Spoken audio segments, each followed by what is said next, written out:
শ্রী শ্রী নিত্যানন্দ চন্দ্রায় নমঃ। শরৎ চন্দ্র ভ্রান্তি স্ফুরদবলকান্তি গজগতি হরি প্রেমোন্মত্তং ধৃত পরম সত্যং স্মিতমুখম সদা গুণনিত্রং করকলিত ভিত্রং কলিভিদং ভজি নিত্যানন্দং ভজন তরুকন্দম নিরবধি।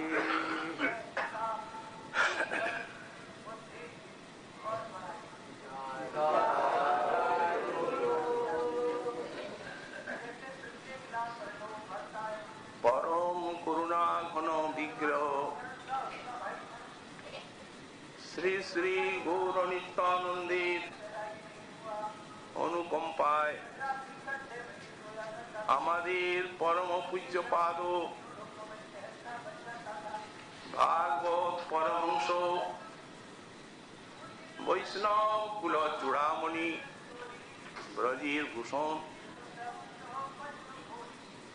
প্রভুপাদ অষ্টোত্তর শ্রী শ্রীমৎ কিশোরী কিশোরানন্দ বাবা বা প্রভু শ্রী শ্রী তিন কোড়ি গোস্বামী মহোদয়ের আবির্ভাব শতবর্ষ পূর্তি উৎসব উপলক্ষে আমাদের এই মহতী ভাগবতী সভার অনুষ্ঠান। এই অনুষ্ঠানে ইতিপূর্বে আপনারা শ্রী শ্রী গৌর সুন্দরীর কথা স্মরণ করলেন। এবারে আমাদের আলোচনার বিষয়বস্তু শ্রী শ্রী নিতাই কথা। তো কে বলবেন নিতাই কথা? কারণ এই গৌর অবতারে নিত্যানন্দ অতিশয় দুর্জ্ঞেয় রহস্য, মানবীয় বুদ্ধি দুষ্প্রবেশ্য। এমন যে গূঢ় নিতাই চাঁদের কথা কে বলবেন? আমরা কার কাছে শুনব? আর ক্ষুদ্র জীব আমরা, যদিও কোনো মহামহৎ সেই নিতাই কথা আমাদের শোনা, তো ক্ষুদ্র কীট জীব আমরা কি এত গূঢ় কথা বুঝতে পারবো? শ্রী চৈতন্য ভাগবতে শ্রী বৃন্দাবন দাস ঠাকুর বললেন, অতি গূঢ় নিত্যানন্দ এই অবতার, এই অবতার। শ্রী নিতাই চাঁদ ব্রজের সাক্ষাৎ বলদ্বীপ। শ্রী ভগবানের যত লীলা অবতার, তার সঙ্গে শ্রী নিতাই চাঁদের অবতরণ ঘটে। রাম অবতারে তিনি এসেছেন লক্ষ্মণ রূপে, কৃষ্ণর অবতারে এসেছেন বলভদ্র রূপে, আর এই গৌর অবতারে তিনি এসেছেন শ্রী শ্রী নিত্যানন্দ রূপে। কিন্তু যত যত অবতারে এই শ্রী ভগবানের সঙ্গে তার অবতরণ ঘটেছে। এই যে গৌর অবতার, এই গৌর অবতারে তিনি অতিশয় গূঢ়। শুধু গূঢ় নন, অতি গূঢ়। অতি গূঢ় নিত্যানন্দ এই অবতার, গৌর অবতার। যদি বলা যায় যে এই অবতারে তো শ্রীমন মহাপ্রভু গূঢ়, ছন্নাবতার প্রেয়সীর ভাব কান্তি অঙ্গীকার করে অবতীর্ণ হয়েছেন। অতএব অতি রহস্যময় তত্ত্ব গৌরাঙ্গদীপ। এবং এই কলিকালে শ্রী গৌরাঙ্গদীপ যাদের ভজনের কথা এই বিশ্ববাসীকে জানিয়েছেন, সেই যে শ্রী শ্রী রাধা মাধব তত্ত্ব, সে তো আরো অতি গূঢ়। তাহলে গৌর অবতারের যত সমস্ত ভজনীয় তত্ত্ব সবই তো গূঢ়। তো কেন বলেন অতি গূঢ় নিত্যানন্দ এই অবতার? হ্যাঁ, গূঢ়। কিন্তু দেখুন, আমাদের এই কৃষ্ণ তত্ত্বের আকর রয়েছেন সর্ববেদান্ত সার শ্রীমদ্ ভাগবতম। তাতে দশম স্কন্ধে অতি বিস্তারিত শ্রীকৃষ্ণের তত্ত্ব, তার লীলা, তার রূপ গুণ মাধুরী অশেষ বিশেষে বর্ণিত রয়েছে। আবার সেই শ্রীমদ্ ভাগবতের শত শত টিকা টিপ্পনী, তাতে আবার শ্রীকৃষ্ণের রূপ গুণ লীলার মাধুর্য বা রস নিষ্কাশন করা হয়েছে। শুধু তাই নয়, আমাদের গোস্বামীপাদ এই দশম স্কন্ধকে অবলম্বন করে গোপাল চম্পু লিখেছেন, শ্রী শ্রী আনন্দ বৃন্দাবন চম্পু লিখেছেন। বিস্তারিত শ্রীকৃষ্ণের রূপ গুণ লীলা সমুদ্রের মতো বিপুল বিশাল। সুতরাং এই সব অনুশীলনে কৃষ্ণ তত্ত্ব যথামতি যথাবুদ্ধি বোধগম্য হয়, হওয়ার সম্ভাবনা। কিন্তু মহাপ্রভু তো একা কৃষ্ণের ভজন দেন নাই, তিনি তো যুগল উপাসনা দিয়েছেন। রাধা তো গুঢ়া, হ্যাঁ গুঢ়া, ভাগবতে অতি গুঢ়া রাধা। কিন্তু শ্রীপাদ সুখদেব মুনি রাধারানীর কথা না বলেছেন তা নয়। তিনি সর্বলীলা মুকুটমণি শ্রী শ্রী রাসলীলা ব্যাখ্যায় সার গর্ভ তত্ত্ব এই রাধা সম্বন্ধী যা বর্ণনা করেছেন, গোস্বামীপাদগণ যা টিকা টিপ্পনী তার বিস্তার করেছেন, রাধা তত্ত্ব যথামতি অবগত করা যেতে পারে।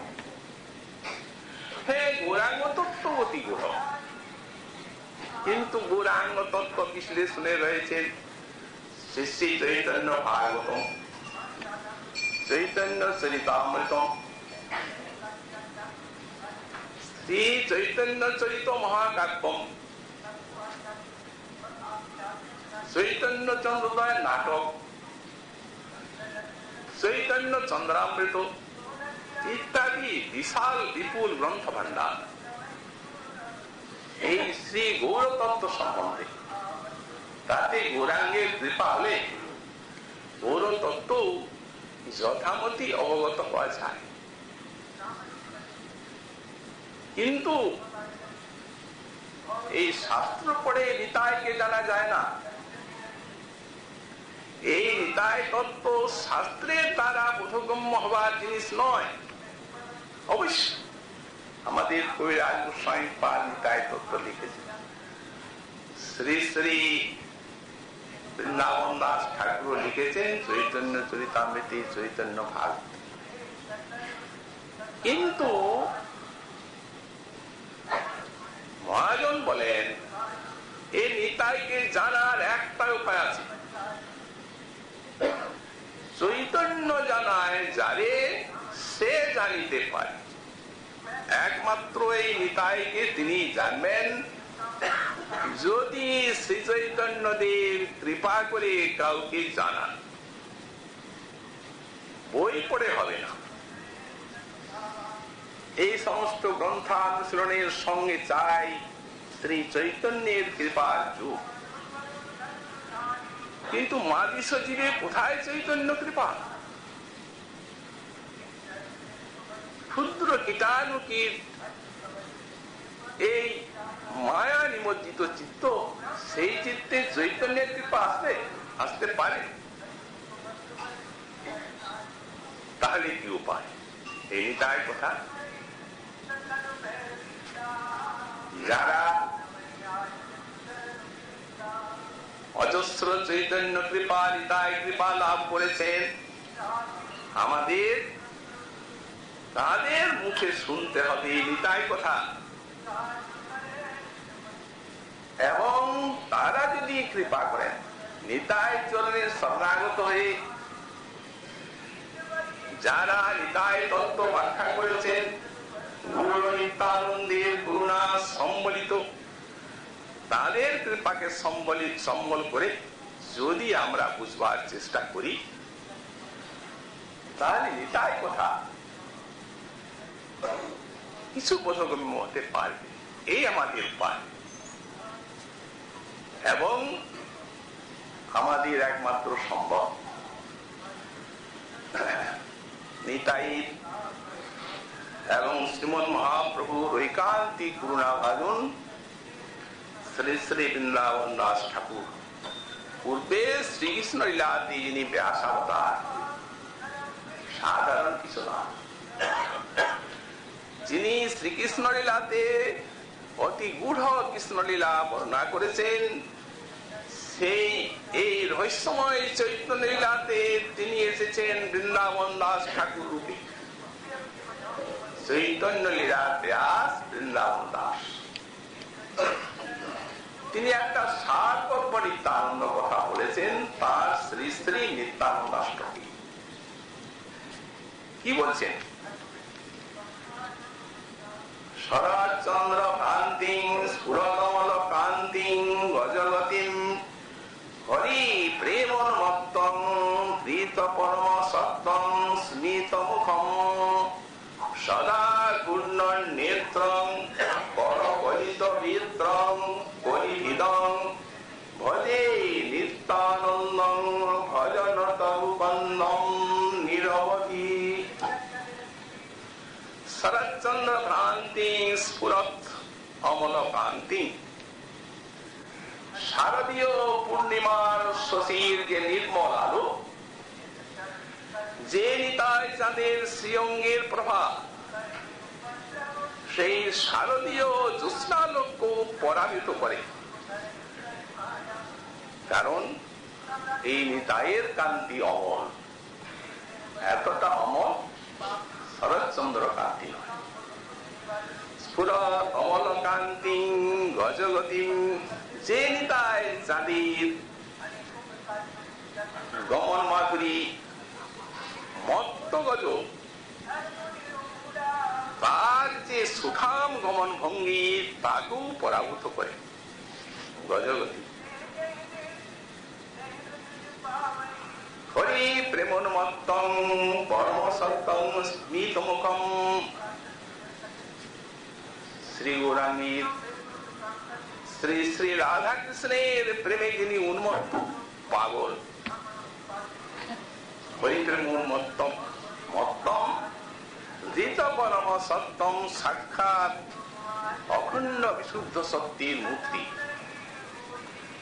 তথাপি কোটি সমুদ্র গম্ভীর হয়ে উদার এমন হাসি হাসছেন।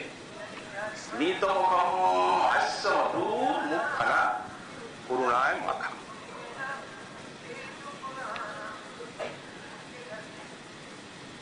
সদা ঘূর্ণন নেত্রম করকলিত বেত্রম কলিহিদম, প্রেমোন্মাদী সে আকর্ণ বিশ্রান্ত বিশাল নয়ন ঘূর্ণিত।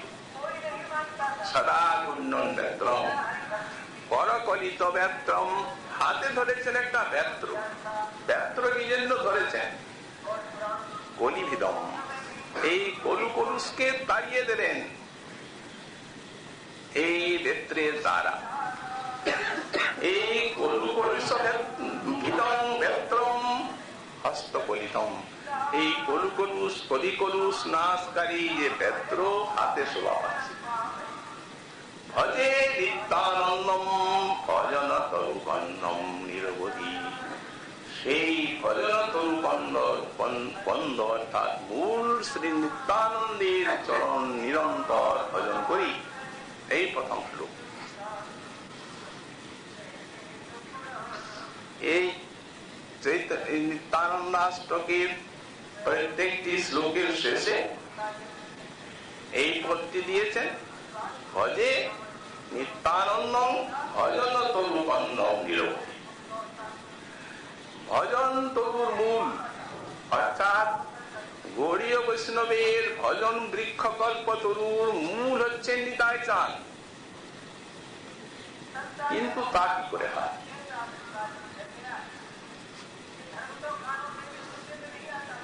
শ্রীমৎ মহাপ্রভু তিনি এই কলিযুগের জন্য এনেছেন শ্রী শ্রী রাধা কৃষ্ণ যুগলের উপাসনা, তাই তো? উপাস্যের মধ্যে কোন উপাস্য প্রধান? শ্রেষ্ঠ উপাস্য যুগল রাধা কৃষ্ণ নাম। শ্রী চৈতন্য মহাপ্রভুর মতমিদম।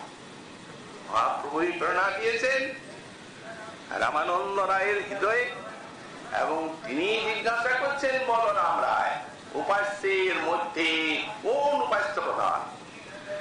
উনি এক কথা উত্তর দিচ্ছেন, শ্রেষ্ঠ উপাস্য যুগল রাধা কৃষ্ণ নাম। এই রাধা কৃষ্ণ নামক যুগল আমাদের শ্রেষ্ঠ উপাস্য। মহাপ্রভু উপাস্য, কারণ এই রাধা কৃষ্ণ তত্ত্ব এত গূঢ়। ব্রহ্মা মহেশ্বরাদির দুর্গম তত্ত্ব এই রাধারানী এবং এই তার অর্থ কৃষ্ণ, অতি রহস্যময় শ্রী শ্রী রাধা মাধবীর তত্ত্ব, তাদের উপাসনা। এই তত্ত্ব এবং এই উপাসনার সঙ্গে পরিচয় ঘটিয়েছেন করুণাময় শ্রীমৎ মহাপ্রভু কলিহত পাপ তাপ বিহত জগতে জীবগুলোকে। এই জন্যই মহাজন বললেন, মহাপ্রভু ছাড়া রাধা কৃষ্ণের ভজন হবে না। যদা যদা গৌরপদারবিন্দে বিন্দে ভক্তি কৃতপুণ্য রাশি তথা তথু সৎপতি কস্মাৎ রাধা পদাম্বুজ সুতাম্বুরাশি। এমনকি এই রাধা মাধব ভজনের সঙ্গে গৌরাঙ্গ ভজনের এমন ওতপ্রোত সম্পর্ক নিহিত আছে যে যথা যথা গৌরপদারবিন্দে বিন্দে তো ভক্তি কৃতপুণ্য রাশি। কৃতপুণ্য রাশি যারা, তারাই এই মহাপ্রভুর যুগে মহাপ্রভু এবং শ্রী শ্রী রাধা কৃষ্ণের সমভাবে উপাসনা করেন। তার কারণ হচ্ছে তারা জানেন যে শ্রীমন মহাপ্রভুর পদারবিন্দে এই মহাপ্রভুর যুগের মানুষের যেমন যেমন চিত্তটি সাধকের প্রবিষ্ট হবে, তৎ অনুপাতে রাধা পদাম্বুজ সুধাম্ব রাশি, রাধা রানীর পাদ পদ্ম সুধা রস আপনা আপনি তাদের চিত্তে এসে উদিত হবে। এরকম অবিচ্ছিন্ন সম্পর্ক গৌরাঙ্গ ভজনে এবং রাধা কৃষ্ণ ভজনে। এ তো তারই করুণার অবদান। এই তো অনর্পিত চরি উন্নত উজ্জ্বল সময় ভক্তি মহাপ্রভু দান করেছে। তো সুতরাং মহাপ্রভু এবং রাধা কৃষ্ণ এরা হচ্ছেন গৌড়ীয় বৈষ্ণবের ভজনের মৌলিক তত্ত্ব, তাই না? তাহলে নিত্যানন্দকে এখানে আমাদের শ্রী বৃন্দাবন দাস ঠাকুর উনি ভজন তরুকন্দম বলছেন।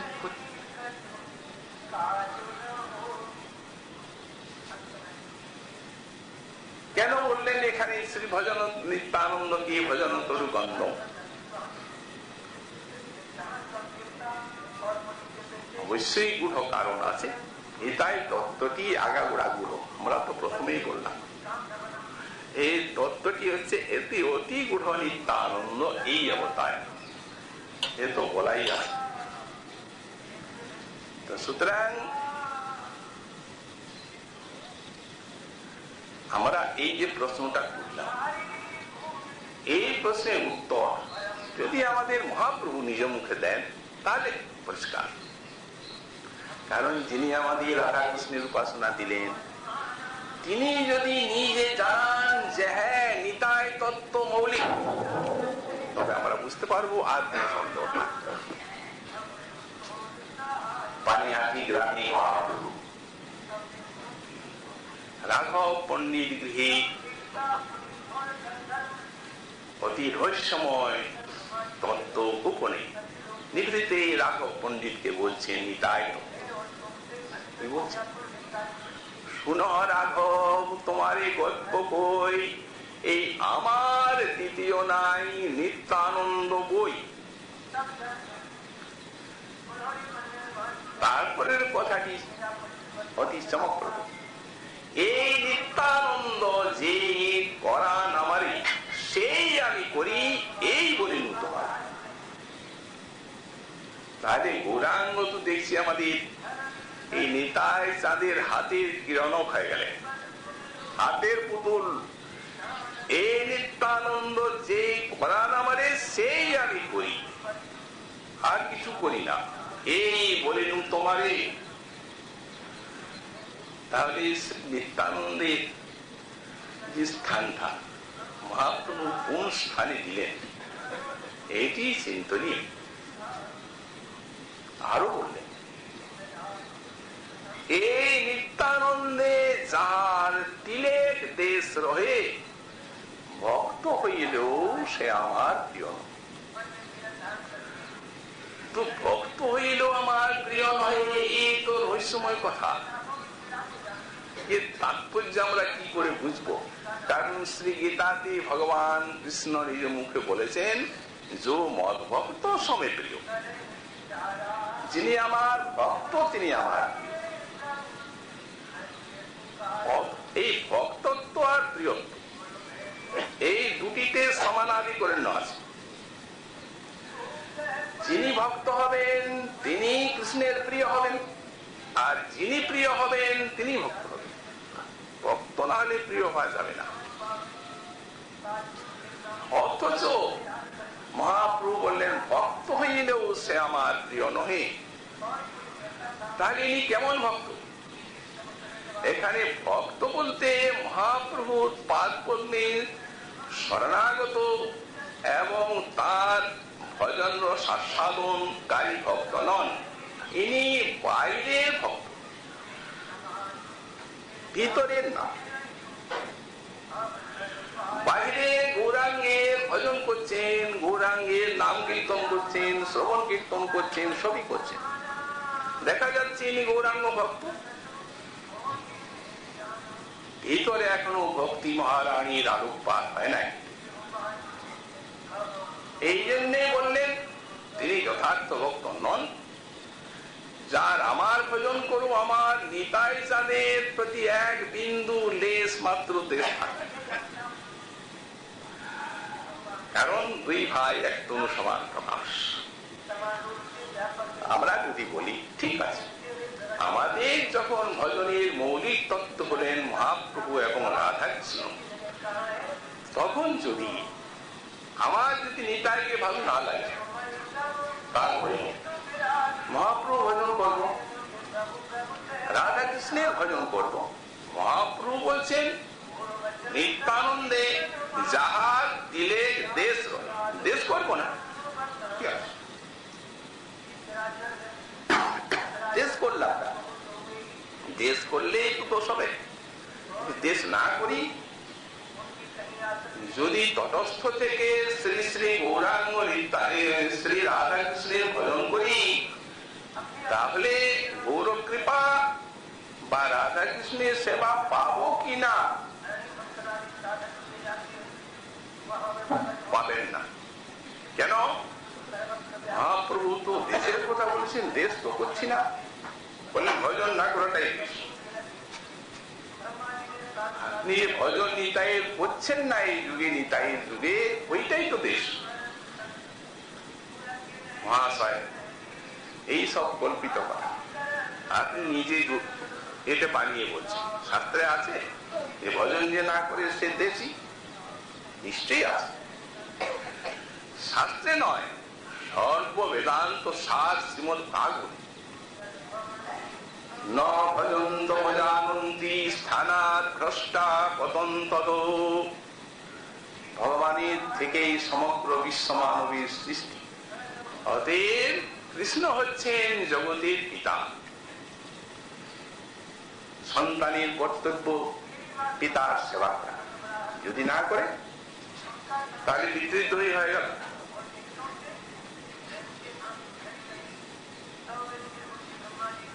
জগতের পিতা কৃষ্ণ যে না ভজে পা, পিতৃদ্রোহী পাতকের জন্ম জন্মটা না বুঝলেই রইল। এই জন্য ন ভজন্তি তে অবজানন্তি।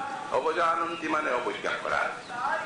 তো যারা গৌরাঙ্গের নিত্যানন্দের ভজন করেন না তারাই দেশ করেন, এটি দ্বারা শ্রীমদ ভাগবতের প্রমাণিত।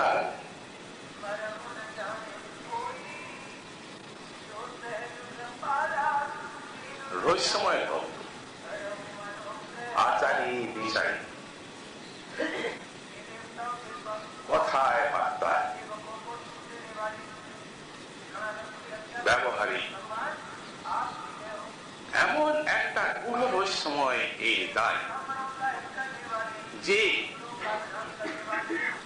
যদি নিতাই কৃপা না হয় তাহলে নিতাইকে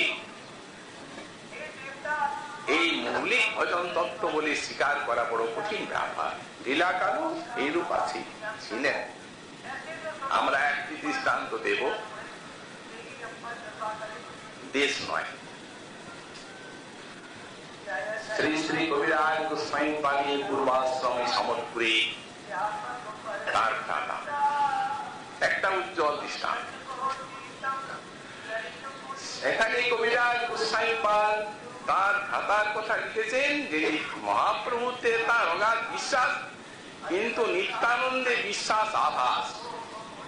দেশ না, বিশ্বাস আছে কিন্তু আভাস। মহাপ্রভু নির্মল চরিত্র যেমনি সব দিক দিয়ে উজ্জ্বল, আচার ব্যবহার স্বয়ং ভগবান একেবারে তিনি পরতত্ত্বের পরম সীমা।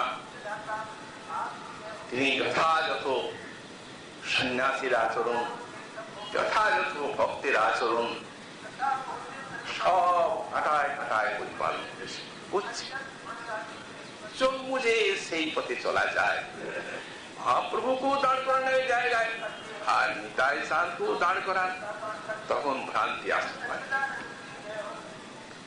নিতাইয়ের কৃপা না হলে এই গূঢ় তত্ত্ব অবধারণ করা বড় কঠিন ব্যাপার। এখন কবিরাজ গোস্বামী পালীর এই অপরাত্র সংকীর্তন, নিত্যানন্দ পার্ষদ মীনকেতন রামদাসী সেখানে নিমন্ত্রণ। তিনি এসেছেন অদ্ভুত প্রেম, নিতাইয়ের ঐকান্তিক করুণা ভাজ। প্রণাম করছেন সকলে, কারো গায়ের উপরে চড়ছেন, কারো মাথার উপরে চড়ছেন, কারো চড় মারছেন। যে চোখে অশ্রু দেখতে যার ইচ্ছা হচ্ছে, অবিশ্রান্ত অশ্রু করছে সেই চোখ। নিত্যানন্দ বলি জবি করেন হুঙ্কার, দেখিতে সবার চিত্তে লাগে চমৎকার। এমনি নিতাইয়ের পাশ মহাপ্রেম মন্ত্র। এখন তার সঙ্গে কিছু বিবাদ হয়ে গেল এই নিতাইয়ের তত্ত্ব নিয়ে। কবিরাজ গোস্বামী পালের ভ্রাতা কবিরাজ গোস্বামী পাল শুনে দুঃখ পেলেন, ভ্রাতাকে ভর্ৎসনা করলেন। বললেন, দেখো এক তনু দুই ভাই সমান প্রকাশ, নিত্যানন্দে না মানো তোমার হবে সর্বনাশ। কিবা দিয়ে না মানিয়া হত পাষণ্ড, তুমি একে মানো আরে না মানো এই মতো ভণ্ড। বরঞ্চ পাষণ্ড ভালো, ভণ্ড ভালো না। যদি একে মানা যায়, গৌরাঙ্গকে মানা যায়, নিতাই চাঁদকে না মানা যায়, যদি ভণ্ড হয়ে গেলে। উনি বললেন পাষণ্ড হও, বরং দুইকেই না মান, সে এক প্রকার ভালো। কোনদিন মহতের কৃপায় কোনো কালে, তো তখন মহৎ কৃপার ক্রমে ভজন করতে পার। কিন্তু একে মানো আরে না মানো এই মতো ভণ্ড, ভণ্ডামি ভালো নয়, পাষণ্ডিতা বরং ভালো।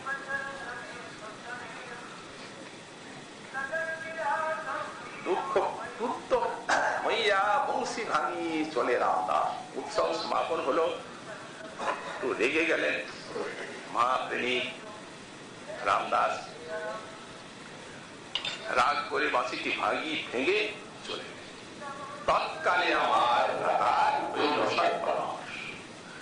ওই যে বলেছিলেন যে নিত্যানন্দে না মানো তোমার হবে সর্বনাশ, তো ইনি তো দেশ করেন নাই। ইনার বিশ্বাস আছে, তবে মহাপ্রভুর মতো নয়, বিশ্বাস আভাস, সেই নিয়েই তর্ক। তো কি সর্বনাশ হলো? কোন ত্রিতাপ জ্বালা ভোগ করলেন তার খাতা,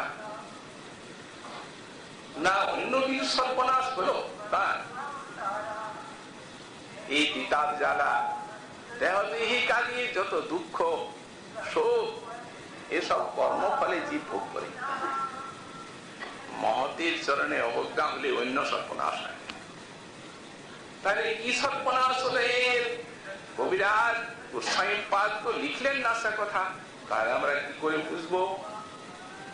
খুব সম্ভবত মহাপ্রভুতে যে বিশ্বাসটা ছিল, মহাপ্রভুতে বিশ্বাস আছে।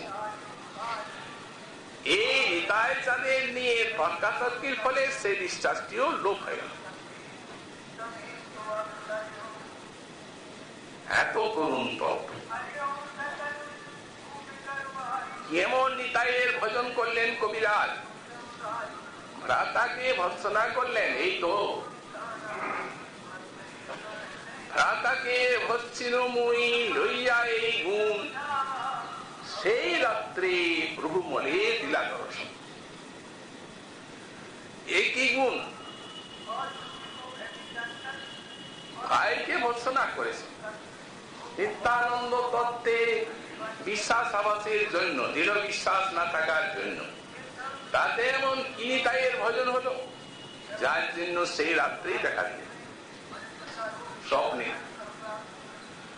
দর্শন দিলেন নিতাই চাঁদ। দণ্ডবত হয়ে পড়লেন কবিরাজ গোস্বামী পাদ। প্রভু এত করুন, চরণটি কবিরাজ গোস্বামী পাদের মাথার উপরে বিন্যাস করলেন। এমন করুণাময় যদি না হয়, তাহলে জীব উদ্ধার পাবে, কৃপা পাবে। প্রতির জীব কি ভরসায় মাথায় চরণটা দিয়ে দিলেন।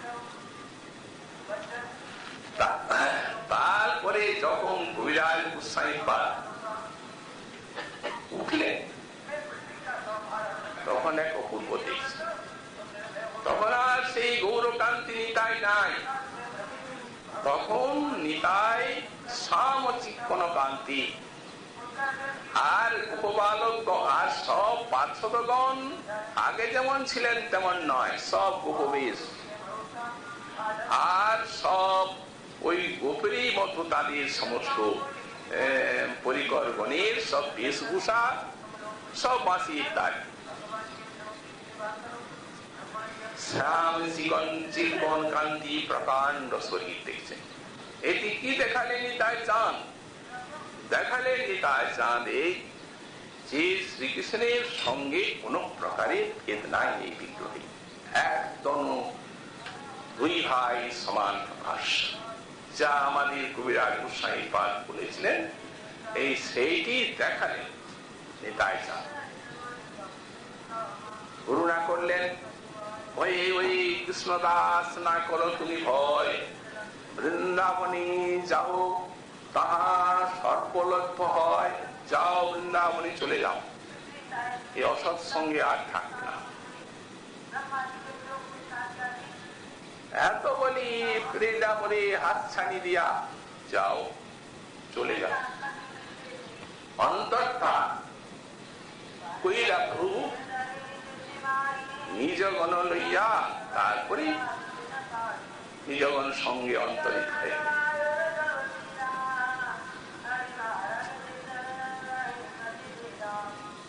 অন্তর্ধানের পর কবিরাজির ঘুম ভাঙলো। কি দেখিনু কি শুনিনু করিল বিচার, প্রভু আজ্ঞা হইল বৃন্দাবন যাইবা। সেইক্ষণে বৃন্দাবনে করিনু গমন, প্রভুর কৃপায় সুখে আইন বৃন্দাবন। এই বৃন্দাবন লাভ হলো, প্রভু সনাতন আশ্রয় লাভ হলো। বৃন্দাবনী শ্রী রাধা গোবিন্দ রাধা মদন মোহনীর পূর্ণা লাভ হলো। অতএব ওই যে প্রভু বললেন বৃন্দাবনে যাও, তাহার সর্বলভ্য হয়। বৃন্দাবনে যে বললেন প্রভু সর্বলভ্য হয়, এই সব প্রভুর অভিপ্রায়। সকল পাইনু আমি বৃন্দাবন হয়। সুতরাং ওই দেখো মহাপ্রভুতে নিষ্ঠা আছে, বিশ্বাস আছে, সবকিছু আছে। এক ভাই, দুই তো ভাই, আর এক ভাইয়ের নিত্যানন্দে বিশ্বাস আবাস। এখন পার্থক্যটা দেখি। তবে হ্যাঁ, সব ক্ষেত্রেই যে এরূপ হবে তা ক্ষেত্রভেদ আছে। মনে করুন এই নিতাই চাঁদের অতি গূঢ় সমস্ত ব্যবহার ইত্যাদি দর্শন করে তারও মনে যদি কোনো প্রকারের সংশয় থাকে নিতাই তত্ত্ব সম্বন্ধে, এবং সেই সংশয়ের জন্য সকলেই তো নিতাইকে ভজন করছেন, এই জন্য যদি তার সেই সন্দিগ্ধ চিত্তে যদি তিনি শান্তি না পান, আর যদি সেই প্রসঙ্গ নিয়ে কোন মহতের কাছে যদি জিজ্ঞাসা হন, এই নিত্যানন্দ তত্ত্ব যদি উত্তম রূপে জানেন, মহাপ্রভুর কৃপা হলে তিনি সেই নিত্যানন্দের ভক্ত হয়েও ধন্য হতে পারবেন। তারও দৃষ্টান্ত আছে। যেমন এই দৃষ্টান্ত আমরা চৈতন্য চরিতামৃত থেকে আহরণ করলাম, তেমনি শ্রী চৈতন্য ভাগবতে অন্যের কথা বলি। নিত্যানন্দ এত গূঢ়, এমনি গূঢ় তত্ত্ব যে তার আচরণ বিচরণ দর্শন করে। আর মহাপ্রভুর সহপাঠী এক ব্রাহ্মণ মহাপ্রভুর সঙ্গে পড়াশোনা করেছেন, তিনি সন্দিগ্ধ হয়ে গেলেন এই শব্দে, এবং নীলাচলে মহাপ্রভুর চরণে গমন করলেন। আর একদিন খুব গোপনে মহাপ্রভুর সঙ্গে মিলিত হলেন গোপন স্থানে। আর মহাপ্রভুর নিকটে মনের কথা সব খুলে বললেন, প্রভু আপনার নিকটে নিত্যানন্দ তত্ত্ব সম্বন্ধে কিছু প্রশ্ন আছে। এই নিত্যানন্দ অবধূত যে প্রকার আচার ব্যবহার করেন বঙ্গদেশে, সে প্রভু সাধারণ জীবের পক্ষে অতি দুর্গম। এই দেখুন, কৌপিল করেন না, সন্ন্যাসের ত্যাগী হয়ে নানা প্রকার সমস্ত ভোগ বিলাসীর বসন ভূষণ করেন। সন্ন্যাসীকে এই ধাতু, এই রৌপ্য স্বর্ণ ইত্যাদির আবরণ স্পর্শ করতে নেই। তিনি এই সমস্ত স্বর্ণ রৌপ্য মণি মুক্তাতে ভূষিত হন। সন্ন্যাসীদের ব্রাহ্মণের আশ্রমে থাকার বিধি, তিনি শূদ্রের আশ্রমে অবস্থান করেন। প্রভু এই সব নিত্যানন্দের ব্যবহার থেকে আর ঘন্টা মাস সন্দিগ্ধ হয়। তাই আমি আপনার চরণে জিজ্ঞাসা হয়ে এসেছি, প্রভু আপনি কৃপা করে মনে শান্তি পায় না। সকলে তাকে বড় লোক বলেন, মহামহিয়ান বলেন তাকে, অথচ আমার চিত্তে সংশয় যাচ্ছে না। আপনি কৃপা করে সংশয়টা আসবে। মহাপ্রভুর কৃপাপাত্র তিনি। নিতাই না বুঝলেই তিনি বলছেন আমার দেশ করা হবে, আর নিতাইয়ের দেশ করা হবে, আর সে আমার কৃপা কোনদিন লাভ করতে পারে। সেই তিনি এই জিজ্ঞাসুকে বুঝিয়ে দিচ্ছেন নিতাই তত্ত্ব। এই জন্য নিতাই তত্ত্ব এই কলিকালের যে উপাসক আছেন গৌড়ীয় বৈষ্ণব, প্রত্যেককে শ্রবণ কীর্তনের দ্বারা এই নিতাই তত্ত্বের অবধারণা বিশেষ প্রয়োজন আছে।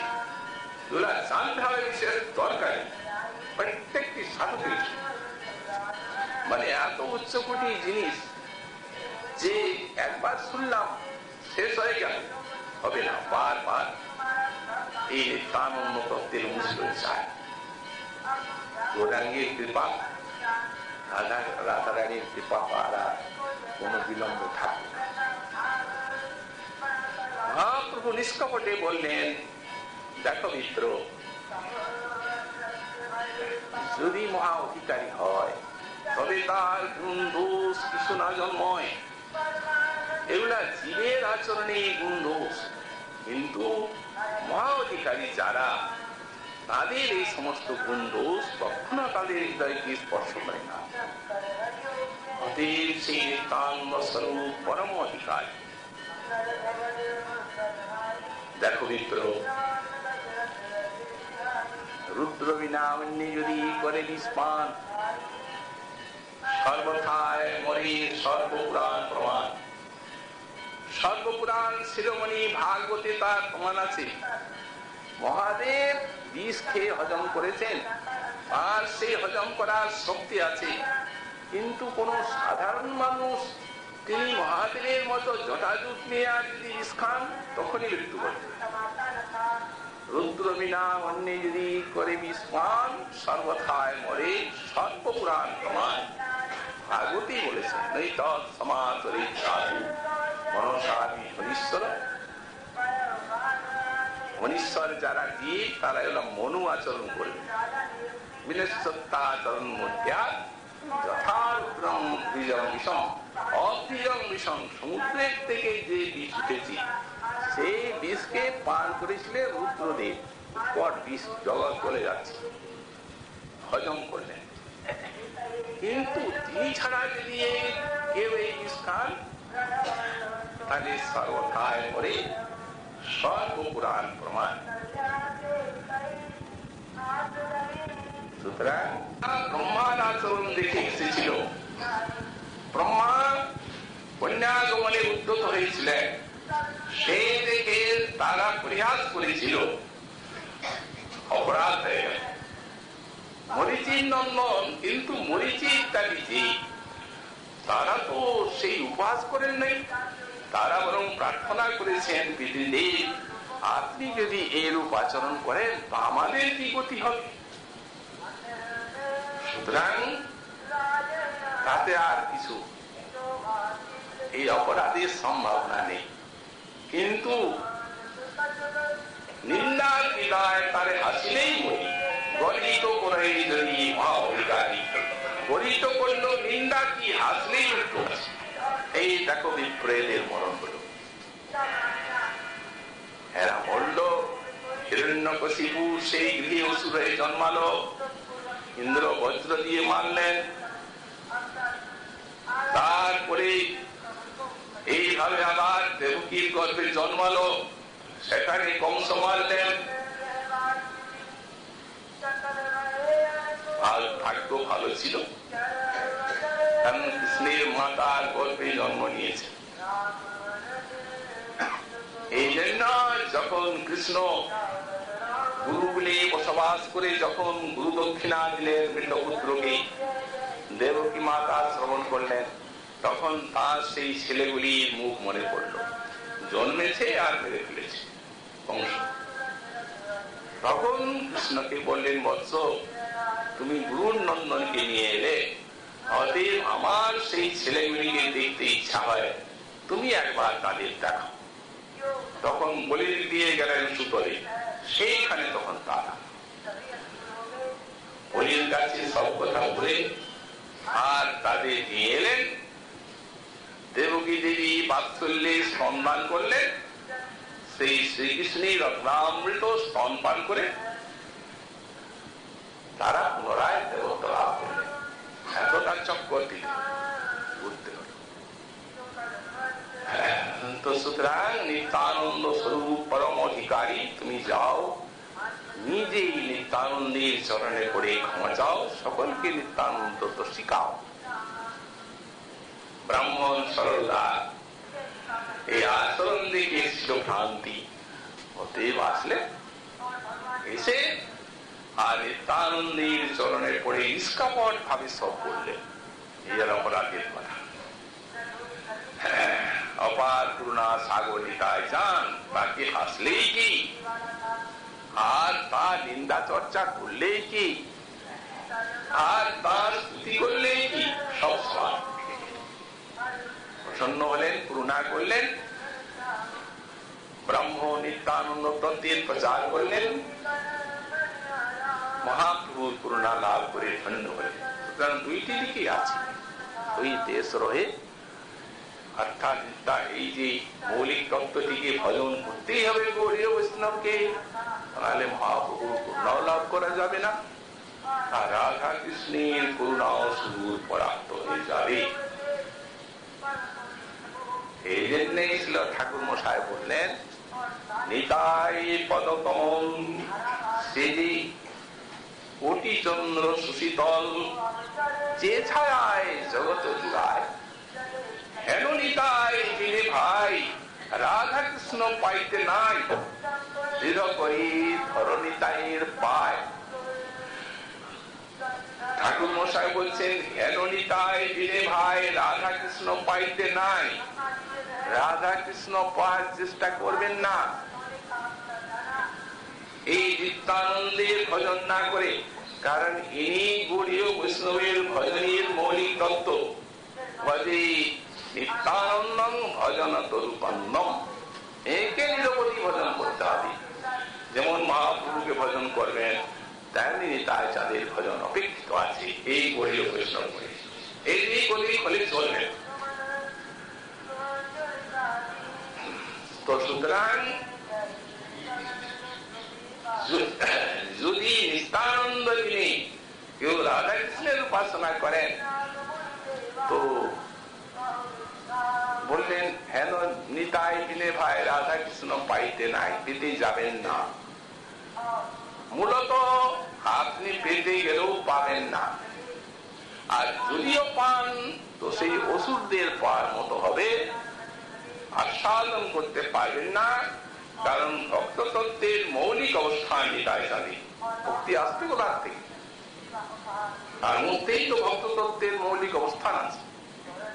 এই জন্য তিনি মৌলিক তত্ত্ব বোঝেন।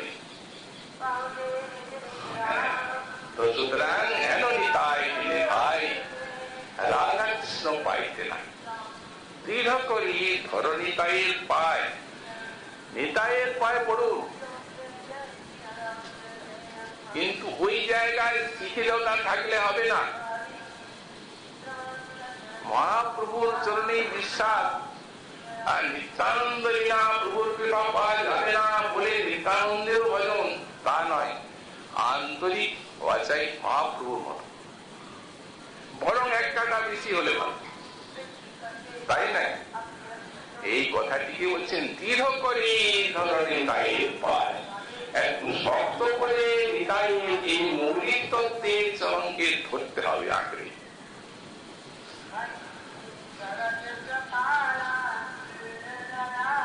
এ শিখিয়েছেন এই সব তত্ত্ব, নিজে মহাপুরুষ শিখিয়েছেন। আমরা চৈতন্য ভাগবতে দেখতে পাই, একদিন পার্শ্বরাযুক্ত প্রভু নিতাই চাঁদের সঙ্গে বসে আছেন, ডান দিকে নিত্যানন্দ, বামে মহাপ্রভু। চরণে এসে প্রণাম করছেন, আগে মহাপ্রভুর চরণে, তারপর নিতাই চরণে।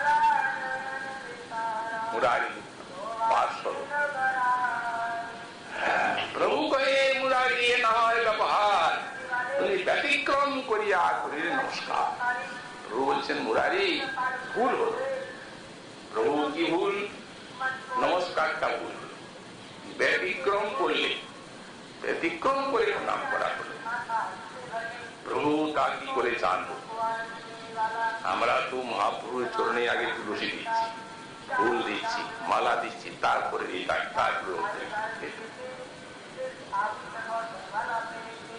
সাধারণ ভাবে এরূপ ভজনের দ্বারাও নেতাকে তালাব করা যাবে, কিন্তু যদি 1 টাকা বেশি থাকে দিয়ে ভালোই হবে, মন্দ হবে না।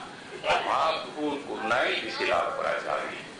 যেমন এই লীলা মহাপ্রভু, আচ্ছা যাও যাও মুক্ত যাও, কাল বুঝবে ব্যাপারটা। কি বুঝবো? মহাপ্রভু বললেন, কি ভুল হলো, কি গোলমাল করলাম ভাবছি, যথাযথ কাজই তো করেছে। গৃহে রাত্রে স্মরণ করেছেন, দেখছেন গৌর নিত্যানন্দকে দেখছেন ফলধর বিশাল মস্তকের উপরে মহানাগ কোনা বিরাজিত, আর ফল মুসল স্কন্ধে অস্ত্র, সেই প্রকারে মহামল্লবেশ সাক্ষাৎ ফলধর। আর বিশ্বম্বর উনি পেছনের থেকে পাখা করতে করতে যাচ্ছে, সেবা করে করে যাচ্ছে। স্বপ্নে দেখছেন মুরারি, হাসছেন,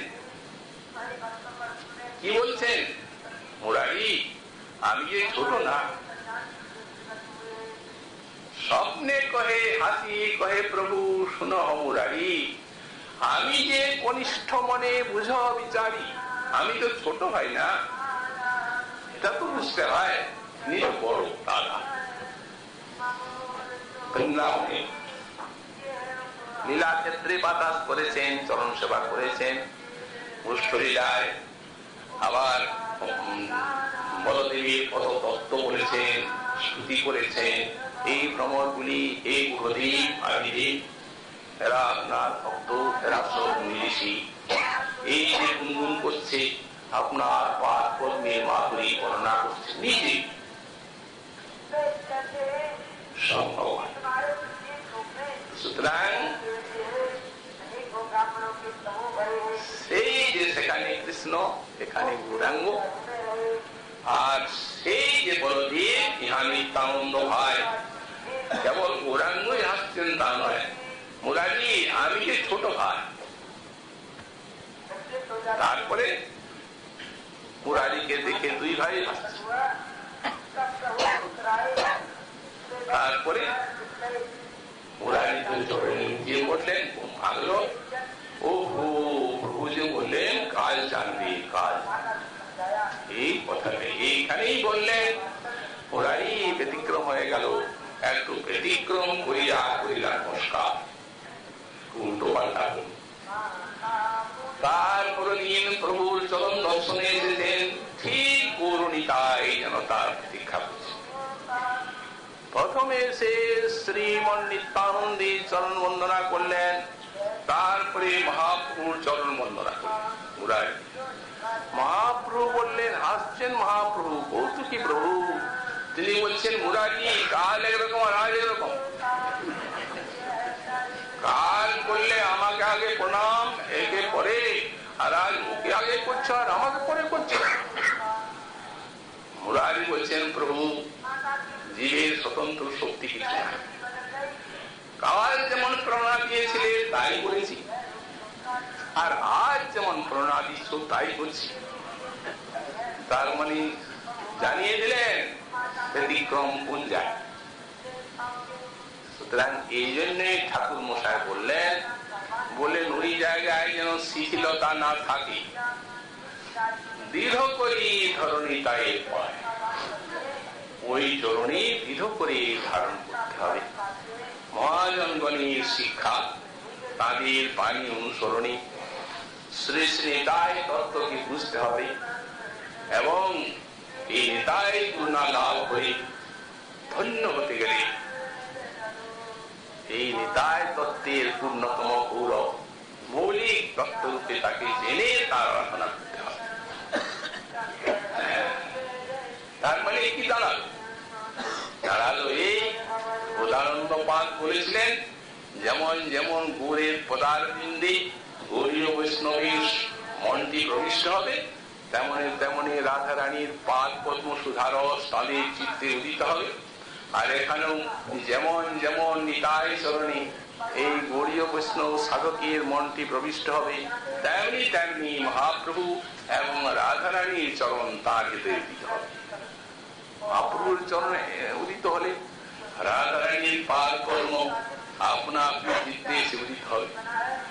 অতএব সাধু উত্তম, ঠিকই বলেছে। ভজে নিত্যানন্দং ভজন তরুপান্নম নিরবধি নিরন্তর ভজন তরুর মৌলিক তত্ত্ব শ্রী স্নেতায় স্বামীর পাদ পদ্ম আমি বন্দনা করি। প্রত্যেকটা শ্লোকেরই বিশেষ এই পদ, রহস্যময় পদ, তাই বারবার এটি উল্লেখ করেছেন। এই জন্যই আমরা এই কাজ সাধন করলাম। মহাপ্রভুর কৃপা হলে তাই চালিয়ে আগামীকাল আবার অবশ্যই সাধন করবো।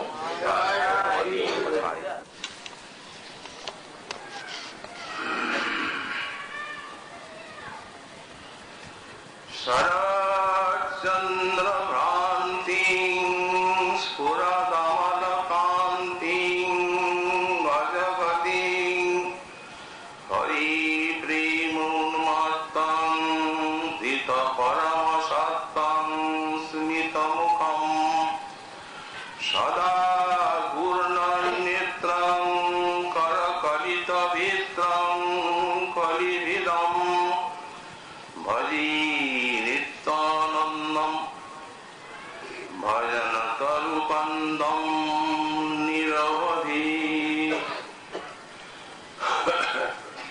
পরম পূজ্যপাদ শ্রী শ্রী ব্যাসাবতার শ্রীল বৃন্দাবন দাস ঠাকুর মহাশয় তার শ্রী শ্রী নিত্যানন্দাষ্টকে প্রথম শ্লোকে শ্রী নিতাই চাঁদের মহামহিমা কীর্তন করতে গিয়ে আর বললেন শরৎচন্দ্র ভ্রান্তি স্ফুরতমতি হরি প্রেম উন্মত্তং তীত পরম সত্যং সুমিত মুখম সদা ঘূর্ণনেত্রং করকলিত ভিত্রং কলিভিদম ভজে নিত্যানন্দম ভজন তরুকন্দম নিরবধি।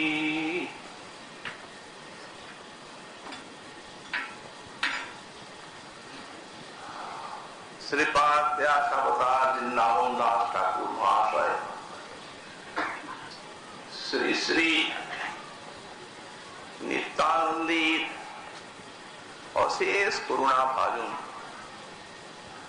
তাই অপার করুণা গণ বিগ্রহ শ্রী শ্রী নিতাই চাঁদের শ্রীপাতি তার হৃদয়ে একাদশ শ্রী শ্রী নিত্যানন্দের মহিমা স্ফূর্তি বলছেন। এই নিতাই চাঁদ তার অঙ্গের যে স্নিগ্ধ আলোক, উজ্জ্বল আলোক, অর্থাৎ অঙ্গচ্ছটা, এই শারদীয় পূর্ণিমার চন্দ্রের যে আলো, সে স্নিগ্ধালোককে পরাভূত করে আর সেই অমল কান্তি প্রকাশ পায় এবং গজগতি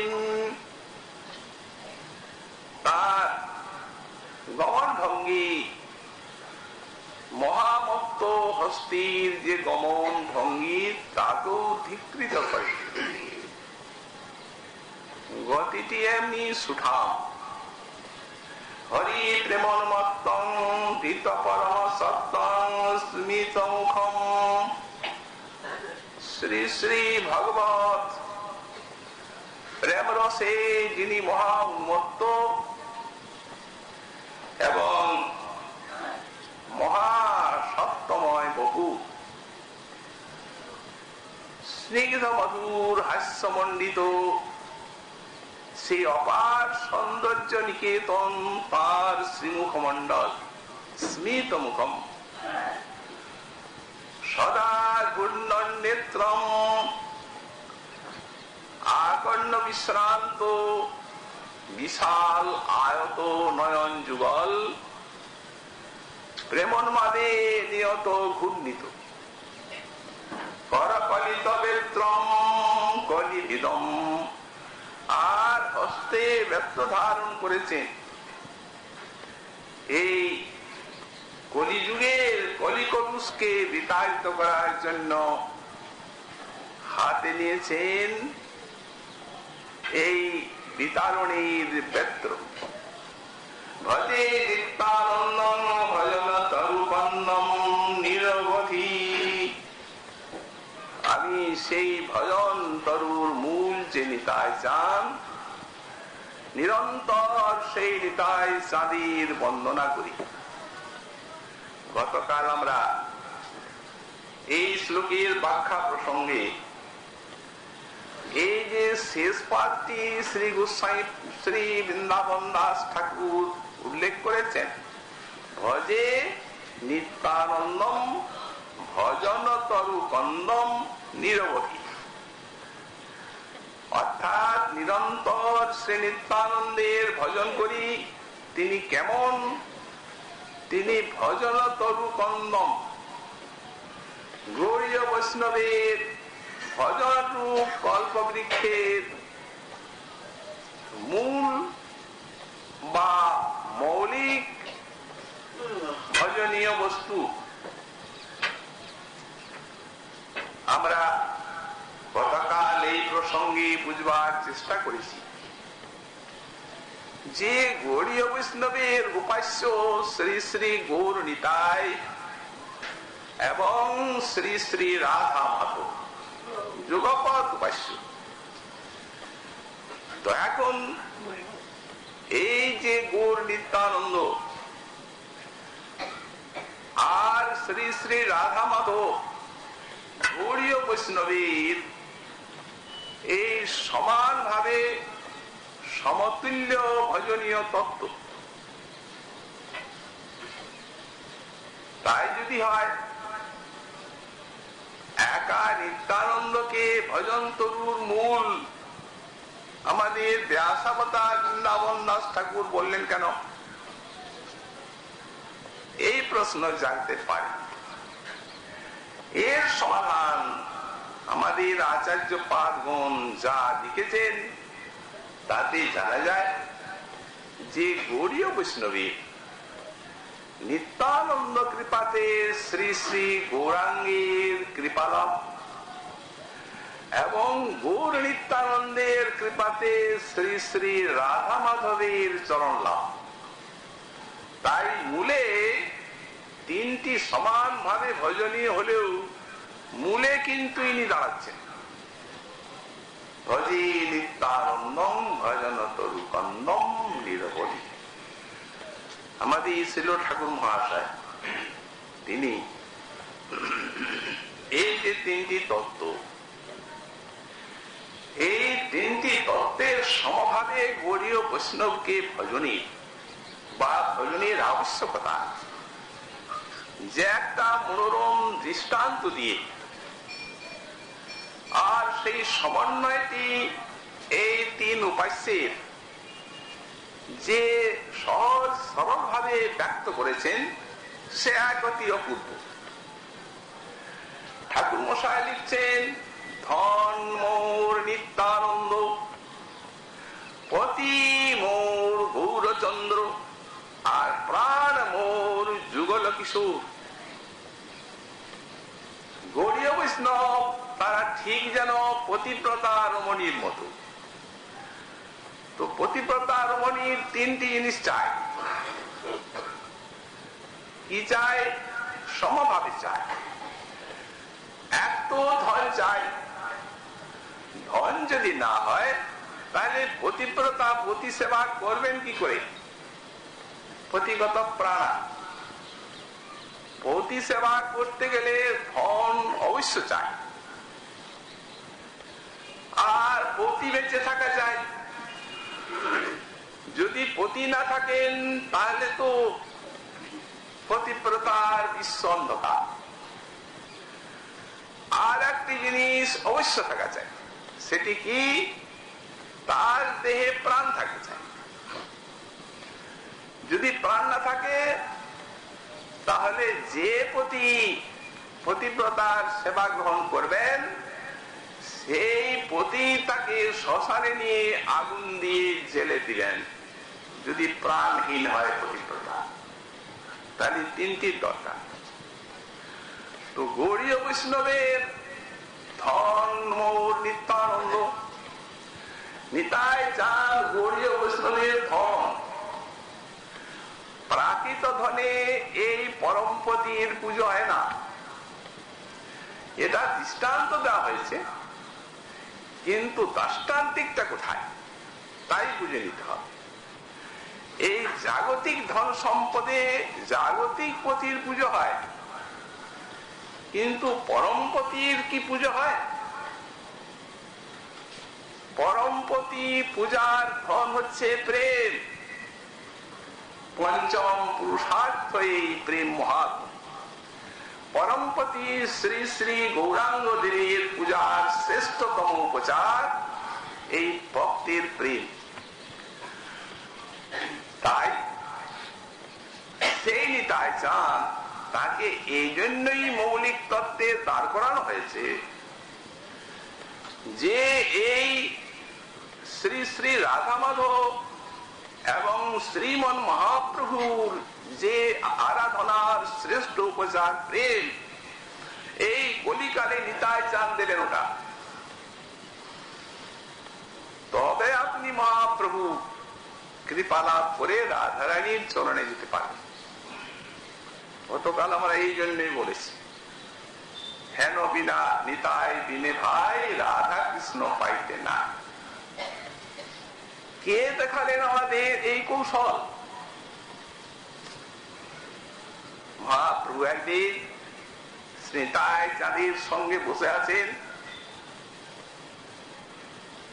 ভক্তবৃন্দ চারদিকে ঘিরে।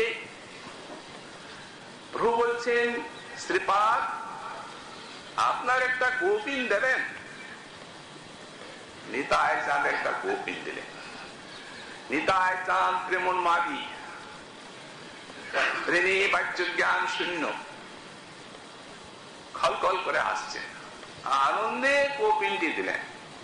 প্রভু নিজের হাতে কৌপিনটিকে খুব ছোট্ট ছোট্ট করে চিরলেন। চিরে আর ভক্তগণের হাতে দিচ্ছেন, পার্শ্বদগণের নাম। এই কৌপিন, এই নিতাই চাঁদের কৌপিন, এই প্রেম লাভের অত্যর্থ সাধনার চরম বস্তু। মাথায় বাঁধো,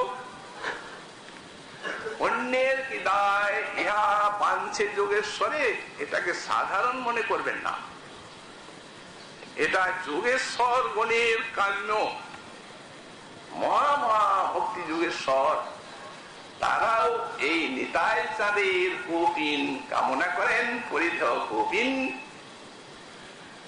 তার মানে সেই যে বিশাল প্রেমময় কলেবর, তার অঙ্গের থেকে নিরন্তর একটা প্রেমের আলোক ধারা, বৈদ্যুতিক শক্তির মতো একটা প্রেমের শক্তি বেরিয়ে আসছে। সেই পরিহিত বস্ত্রের ভিতরে সেটি ওতপ্রোত ভাবে জড়িয়ে আছে। তাই বললেন এটা যোগেশ্বরের বাঞ্ছনীয় বস্তু। মাথায় বাঁধো, ঘরে নিয়ে যে আর মহাপ্রেমের সহিত এই কৌপিনের নিত্য পুজো করো। জানো এই কৌপিনে স্বয়ং নিত্যানন্দের অধিষ্ঠান। বৃন্দ, এই নিতাই চাঁদের চরণ ধৌত করো আর চরণোদক পান করো। নিতাইয়ের তো বাচ্য জ্ঞান নেই, খলখল করে হাসছে। ভক্তগণ নিতাই চাঁদের চরণ ধৌত করছেন আর পান করছেন। এমন দান, এমন প্রেম দাতা বিশ্বে আর দ্বিতীয় কে? আমরা মহাপ্রভুর ভিতরেও এই ঔদার্য পেয়েছি কি? মহাপ্রভুর চরণামৃত কেউ নিতে পারেন নাই, খালি একজন নিয়েছিলেন একদিন মাত্র, তিনি হচ্ছেন কালিদাস। তার কারণ সেই মহাপ্রভুর পাদদক প্রাপ্তির যোগ্য তার একটা বিরাট সাধনা ছিল। সেটি কি? তিনি জানতেন যে ভক্তপদ রেণু আর ভক্তপদ জল আর ভক্তের অধরামৃত এই তিন সাধনের পথ। এই জন্য উনি আজীবন এগুলি সেবা করেছেন। যে কোনো প্রকারে যে ভক্ত দেবেন না, গোপনে চরণামৃত নিয়েছেন, অধরামৃত নিয়েছেন, সেই যে সাধনাটি ছিল, মহাপ্রভু যখন জগন্নাথ মন্দিরে যান তখন মন্দির সাক্ষাৎ ভগবানের বিগ্রহের তুল্য। এই জন্য প্রবেশ করবেন, 22 পশার নিকটে একটা খাল ছিল, গোবিন্দ করবায় জল নিয়ে আসতেন আর সেইখানে প্রভু চরণ ধৌত করতেন। তারপরে কালিদাস সেই অপেক্ষায় আছে, চরণ ধৌত করছেন প্রভু। 1 অঞ্জলি, 2 অঞ্জলি, 3 অঞ্জলি পিল মহাপ্রভু আর না, এতাবৎ পাঞ্ছা পূর্তি করিল তোমার। কিন্তু ইনি এত উদার যে এই যে মহাপ্রেমের অপূর্ব শক্তিশালী জিনিস তার পাদদক বিলিয়ে দিচ্ছেন, ভক্তগণ নিচ্ছেন। কেহ বলে আজি ধন্য হইল জীবন, কেউ বলছেন আজ জীবনটা ধন্য হয়ে গেল, কেহ বলে আজি হইলাম কৃষ্ণ দাস, কেহ বলে আজি ধন্য দিবস প্রকাশ, কেহ বলে এই পাদদক বড় মিঠা লাগে।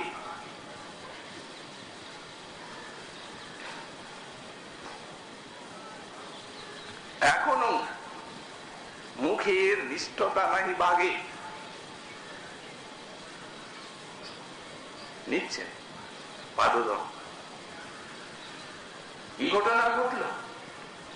দেখতে দেখতে সেই অচিন্ত প্রভাব পাদদকের, কেউ গড়াগড়ি যাচ্ছেন, কেউ উচ্চস্বরে হরি কীর্তন করছেন, কেউ হুঙ্কার করছেন, কেউ নৃত্য করছেন। একটা বিরাট প্রেমের উন্মাদনা সব ভক্তের মধ্যে।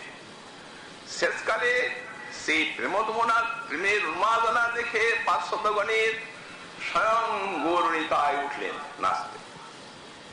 কি অপূর্ব সব উন্মাদনা, নৃত্য, গড়াগড়ি, হুঙ্কার, কম্প, ভূমিকম্প। এই অপেক্ষার এই বস্তু এলো কোথার থেকে? দেখুন, একটা শক্তিশালী জিনিস আছে, তাকে বলে বৈদ্যুতিক ঝড়। আপনার হয়তো অনেকেই জানেন। সে ঝড়টা এমন যে আকাশ পরিষ্কার, কিচ্ছু নেই, মেঘ নেই, বাদল নেই, কিন্তু সহসা এমন একটা ঝড় হঠাৎ এলো যে নিমেষের মধ্যে বৃক্ষ গৃহ সব সমান হয়ে গেল। এইরূপ হয়েছে, হয়। একে ইংরেজি ভাষায় টর্নেডো বলা হয়, এই বৈদ্যুতিক ঝড়। তো সুতরাং সেই প্রকার এই প্রেমের রাজ্যের ঝড়, এটা নিতাই চাঁদের পাদুকের প্রভাব, যে একটা বৈদ্যুতিক শক্তি প্রেমের তার মধ্যে এমন নিহিত আছে যে উদ্দণ্ড নিত্য এই মূর্ছা, এই সব প্রেমের বিকাশ জাগবে। তো সুতরাং মহাপ্রভু নিজে ভক্তগণকে কৌপিন দিয়ে, নিতাই চাঁদের পাদদক দিয়ে আর প্রেম দিচ্ছেন। নিজে বিতরণ করছেন প্রেম, কারণ তিনি জানেন যে নিতাই চান ইনি প্রেম না দিলে কেউ পাবে না, ইনি প্রেমের ভান্ডারী, এই অবতার। তো সুতরাং ধর্মোর নিত্যানন্দ, পতিমোর গৌরচন্দ্র, আর গৌরচন্দ্র হচ্ছেন পতি। এই নিতাই চাঁদের কাছে যে প্রেম ধন, এই প্রেম ধনে এই পতির সেবা করতে হবে, তা না হলে এই পতি সন্তুষ্ট হবেন না। সর্বোপরি প্রাণ মোর যুগলচ্ছু, আর রাধা কৃষ্ণ হচ্ছেন আমার প্রাণ, গৌড়ীয় বৈষ্ণবের। রাধা কৃষ্ণ না থাকলে আপনি পতিব্রতার মতো যে গৌরাঙ্গপতির সেবা করবেন, সেই গৌরাঙ্গপতি এই রাধা কৃষ্ণের উপাসনা না থাকলে এই ভবদাবানলে পুড়িয়ে দেবে। কারণ কারণ এই যুগলের উপাসনাই গৌরাঙ্গ দেবীর আবির্ভাব, এই জন্যই এইটি তার বিশেষ উপাসনা, বিশেষ অবতার। এখন কালের প্রভাব অনেক রকম। এখন একরকম হয়েছেন গৌরবাদী,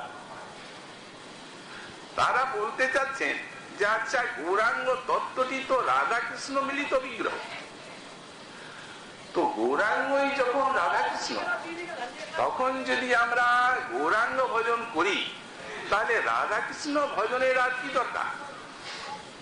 ওই তো গৌরাঙ্গ ভজনের দ্বারাই তো রাধা কৃষ্ণ ভজন হয়ে যাচ্ছে। কিন্তু তারা জানেন না যে গৌরাঙ্গ ভজনের কি ফল। সেই ফলটি আমাদের শ্রীপাদ প্রবোধানন্দ সরস্বতী তিনি লিখে রেখেছেন। পদা সৌরে গৌরে বপুষি পরম প্রেম রসদে নিষ্কপট নিষ্কপট ভাবস্মি ভবিতা পদা বা বৈশ্যালৌকিক সদনুমানেন চ হিতকস্মাৎ রাধা পদাম্বুরা চিরুদগা। এই দেখ মহাপ্রভুর পার্শ্বদ কি বলছেন, যে গৌর ভজন আর যুগল ভজনের কি প্রকারের সম্পর্ক আছে। বলছেন এই যে সৌরে গৌরে বপুষি, শ্রীকৃষ্ণের যে গৌর বিগ্রহ, এই গৌর বিগ্রহে আমার কবে নিষ্কপট ভাব হবে। যদি আমি নিষ্কপট ভাবে গৌরাঙ্গের ভজন করতে পারি, তাহলে আমার হৃদয়ে অকস্মাৎ শ্রী শ্রী রাধা মাধবীর পাদ পদ্ম এসে উদিত হবেন।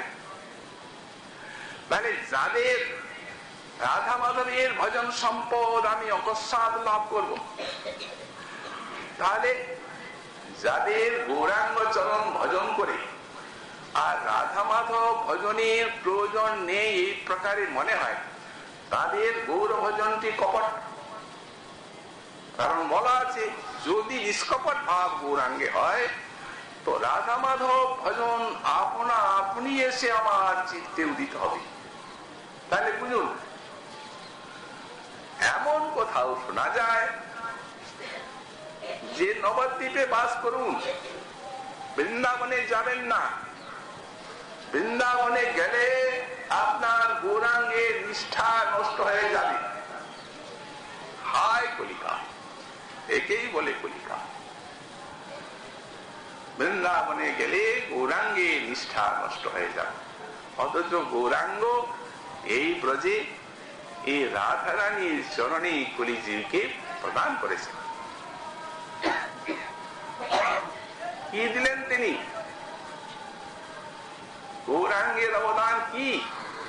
তার পার্শ্বদ শ্রী শ্রী চৈতন্য দাস কবি কর্ণপুরীর গুরুদেব বললেন, আরাধ্য ভগবান ব্রজে সতনয়ু তথাম বৃন্দাবনম রম্যা কাচিত উপাসনা ব্রজবধূ বর্গেন যা কল্পিতা। শ্রী চৈতন্য মহাপ্রভুর মতমিদম, এইটা মহাপ্রভুর মত। তার মত হচ্ছে মহাপ্রভুর চরণাশ্রিত যারা, তাদের আরাধ্য শ্রী শ্রী রাধা কৃষ্ণ এই দুর্লভ বস্তু মহাপ্রভুরই অবদান, তিনি এনেছেন।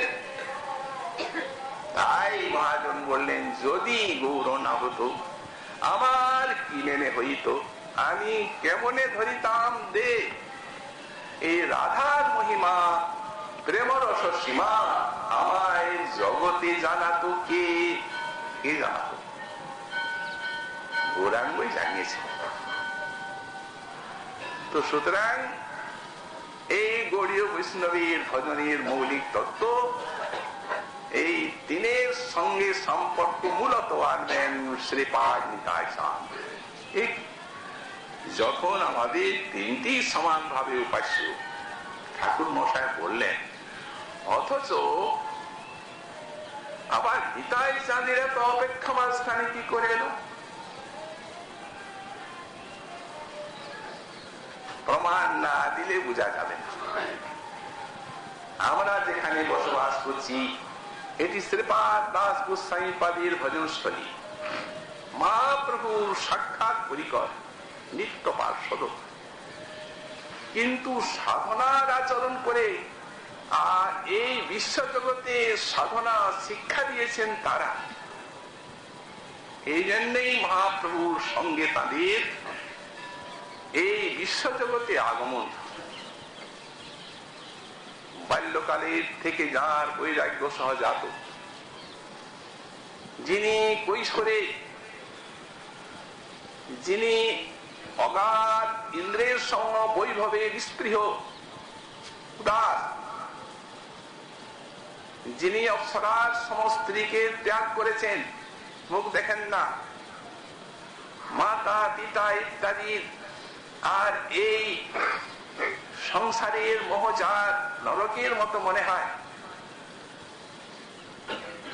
পিতা সব দেখে একমাত্র সন্তান কোটিপতির ছেলে, অতএব 11 জন রক্ষক রাখলেন, একটা বিশাল বন্ধনের মধ্যে পড়লেন রঘুনাথ।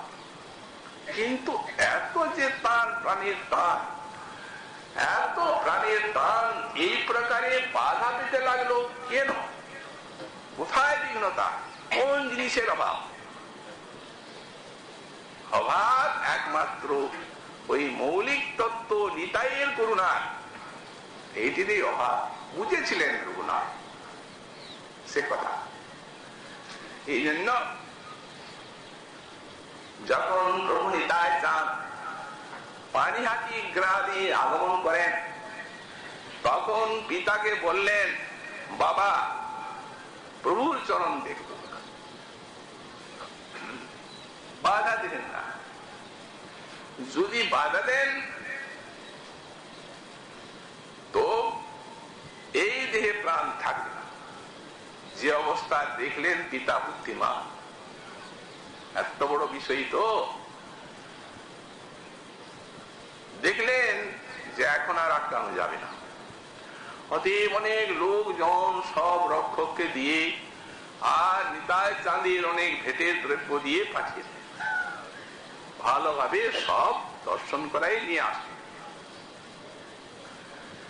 গেলেন নিতাই চাঁদ গঙ্গা করে তীরে বটবৃক্ষ তলে বসে আছেন, যেমন কোটি সূর্যের তয় প্রভাব দেখি। আর ভক্তবৃন্দ সব সংকীর্তনে মাতোয়ারা, হুঙ্কার গর্জন, প্রেমের মহাবিশ্ব। রঘুনাথ সম্ভ্রম প্রাপ্ত, দূরে প্রণাম করছে।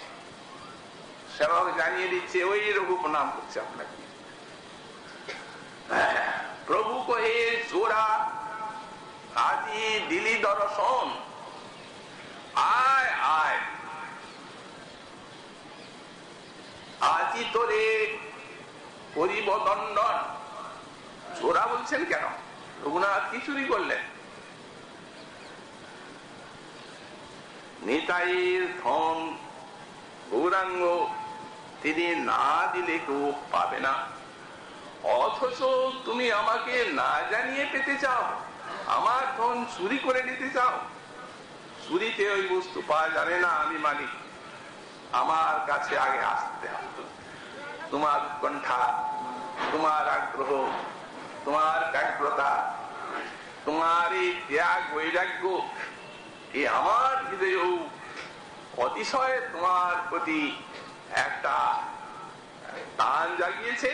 আমিও প্রতীক্ষা করে বসে আছি কবে তুমি আমার কাছে আসবে। এই জন্য বলেন দিলি দর্শন, তার মানে আমি তোমার দর্শনের আকাঙ্ক্ষা করে আছি, কখন তুমি আসবে। তাহলে দিলি দর্শন বলবেন, চোর তো দণ্ড কর বয়স দধি চিরা ভক্ষণ করা হমর গণি। কি প্রকারের করুণাময়, এই করুণাময় ব্যতীত কি কেউ এই যুগে শ্রী গৌর শ্রী যুগলের কৃপা পান? রঘুনাথ সম্ভ্রমে আসছেন না, উনি আকর্ষিয়া তার মাঠে করিলা আচরণ।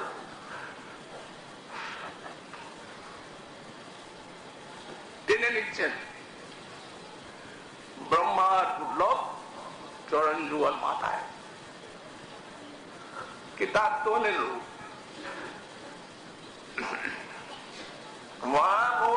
সম্পাদ্য হলো। নিতাই চাঁদ নিজে কৃপা তো করলেনই, প্রভুকে সেই সঙ্গে এই উৎসবের ছলে সব মহা পার্শ্বদগণের করুণাভাজন করে দিলেন। এই জন্যে দণ্ডটা কৃপাদণ্ড। কৃতার্থ হয়ে গেলেন রঘুনাথ, আর কোনো বাধা থাকলো না। প্রার্থনা যখন প্রভু নিয়ে এলেন মহাপ্রভুকে, দায় প্রভু, মহাপ্রভু সেই ভোগ গ্রহণ করলেন, সবই শেষ হলো।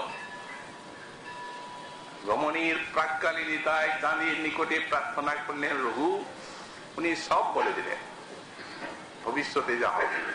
বললেন তোমার বন্ধন তো ছুটে গেছে, আর এই বন্ধন থাকবে না, যাও, তুমি অবশ্য গৌরাঙ্গ পাবে, গৌরাঙ্গ তোমাকে স্বরূপের হাতে সমর্পণ করবে, আর অন্তরঙ্গ বৃত্ত করে রাখিবেন চরণী।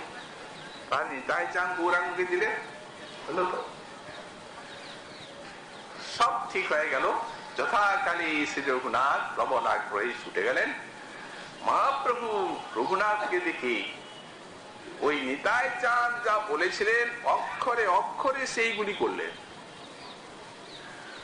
অন্তরঙ্গ পার্শ্বদ করে রাখলেন, স্বরূপের হাতে সমর্পণ করলেন, সব হলো। এখন নিতাই চাঁদ গুলা এই যে কৃপা, এই কৃপাতে মহাপ্রভুর এতখানি করুণা রঘুনাথের প্রতি নেমে এলো যে আমরা যেটা বললাম, নিতাই কৃপাক্রমে মহাপ্রভুর কৃপা, আর মহাপ্রভুর কৃপাক্রমে রাধা মাধবীর চরণ সেবা লাভ।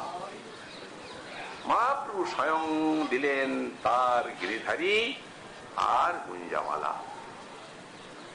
এই বৃন্দাবনের থেকে শঙ্করারণ্য সরস্বতী বলে এক মহাত্মা, তিনি নিয়ে দিয়েছিলেন মহাপ্রভুকে একটি গোবর্ধন শিলা আর একটা গুঞ্জামালা।